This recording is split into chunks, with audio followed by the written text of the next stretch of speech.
Hey guys, coming to you with the first mid-year top 10 for 2019. You know, every 3 months I break down my top 10s in each division.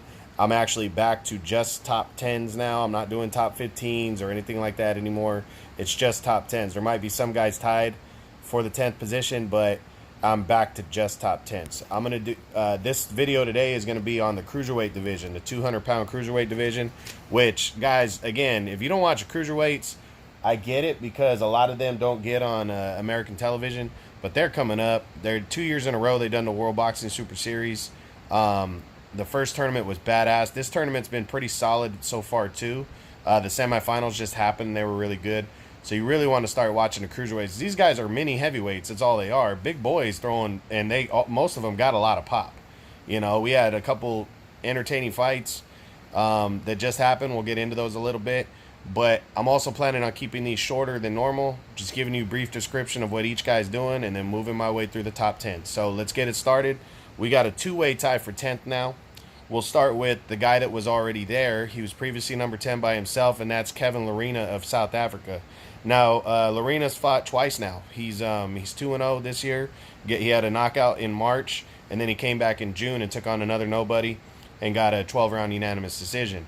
Lorena's kind of in a position right now. I believe he could be fighting for the vacant WBC title if he's willing to face Yunga Makabu later this year.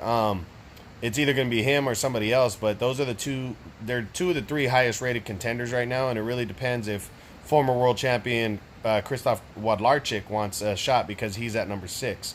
But he's the WBC's number 7. That's his highest ranking in any governing body. You know, kind of quiet because he's not, you know, a big time name, but he's only got the one loss, and he's a pretty solid fighter. And I'm looking forward to seeing him step up his game and face somebody bigger. Hopefully, like I said, it's for the vacant WBC belt, so we'll see what happens.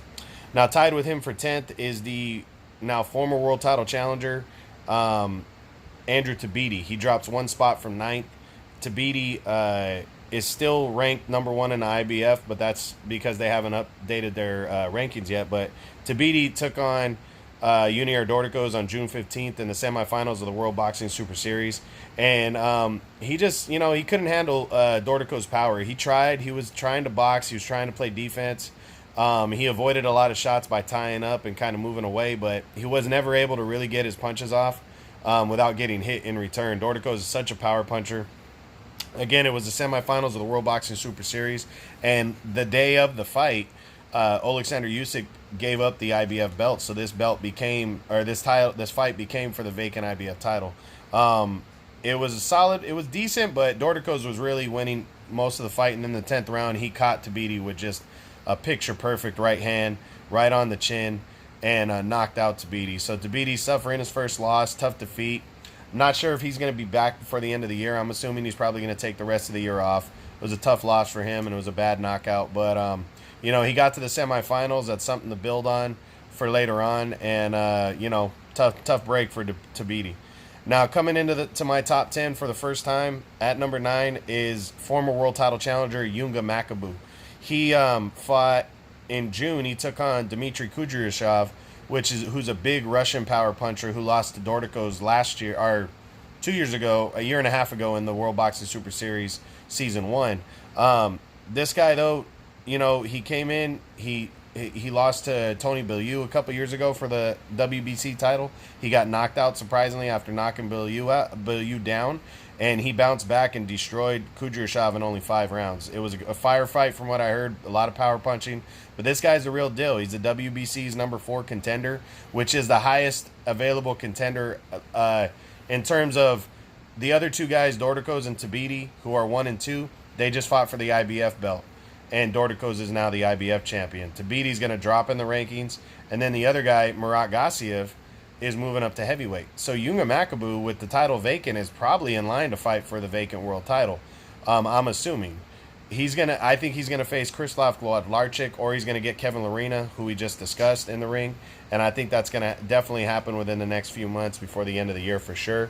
But Makabu, a big win, and he's looking at big things. Hopefully, a world title before the end of the year. Next, and still number 8, is the former WBA champion is the WBA champion in recess, former WBA champion Denis Lebedev. Lebedev was supposed to be facing Lawrence Okolie for the vacant title that Alexander Usyk gave up. But now it looks like he's going to face interim champion. I forget the guy's name even. And a purse bid's been won.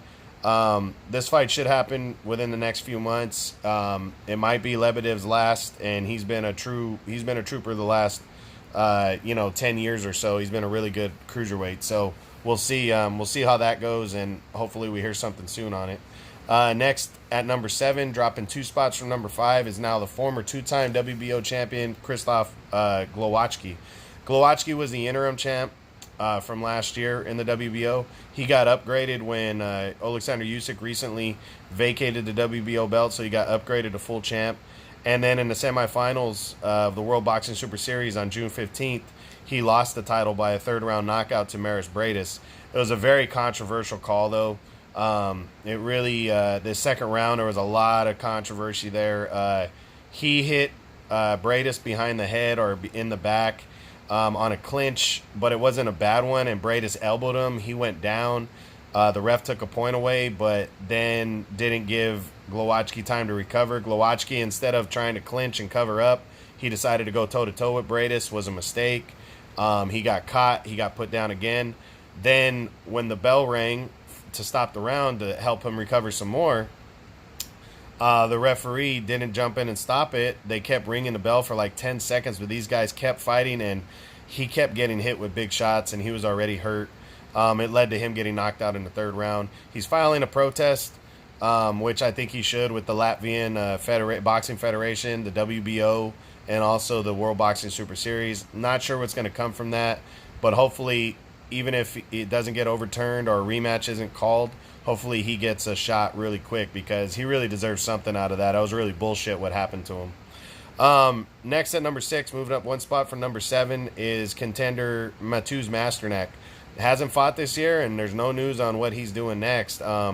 He last fought when he in October of last year in the World Boxing Super Series quarterfinals, and he lost a hard-fought decision to Junior Dorticos. He's a WBC's number 12 contender. I don't see him getting the title shot anytime soon.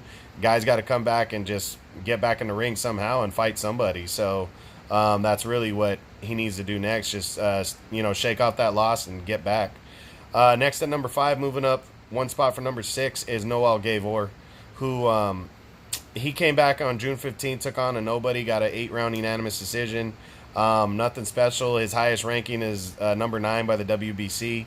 I don't see him getting the title shot next, but I guess conceivably he could if they update their rankings and give him some love.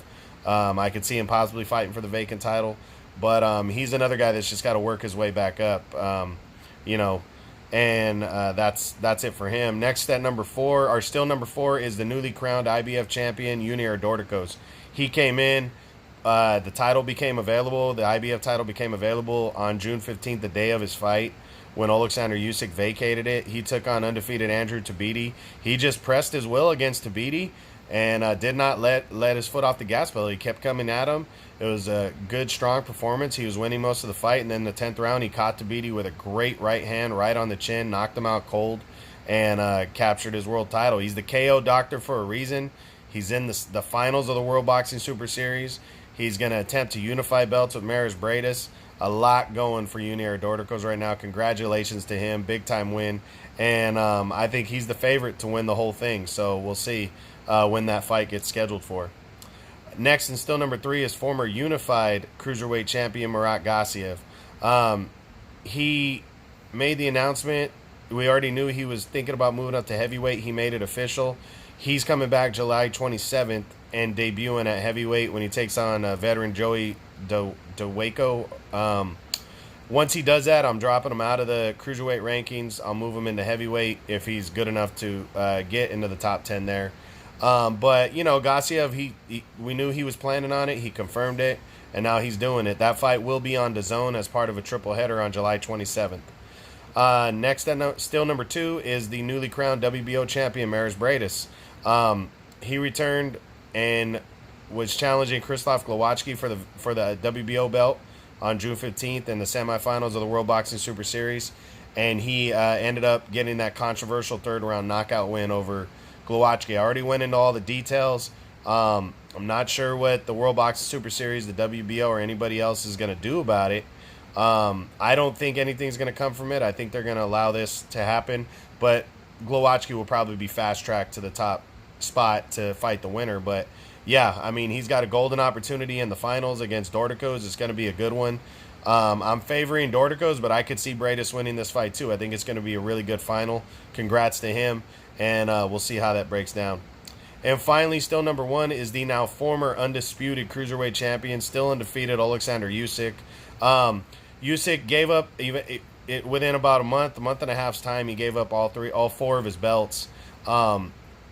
We know he's moving to heavyweight. In his next fight, he got hurt to where his May 25th card, or May 18th, I forget when it was supposed to be, got canceled. He's going to be returning in September, likely still against Carlos Takam. The fight has not been finalized yet, but we just heard news that he's also going to be the mandatory number one contender for the WBO champion, the winner of Andy Ruiz and Anthony Joshua in their rematch. So big things in front of Usyk. He's probably coming back in September, and and once he fights at cruiserweight, I'm gonna drop him out of the rankings here at the cruiserweight limit. I'll move him up to heavyweight.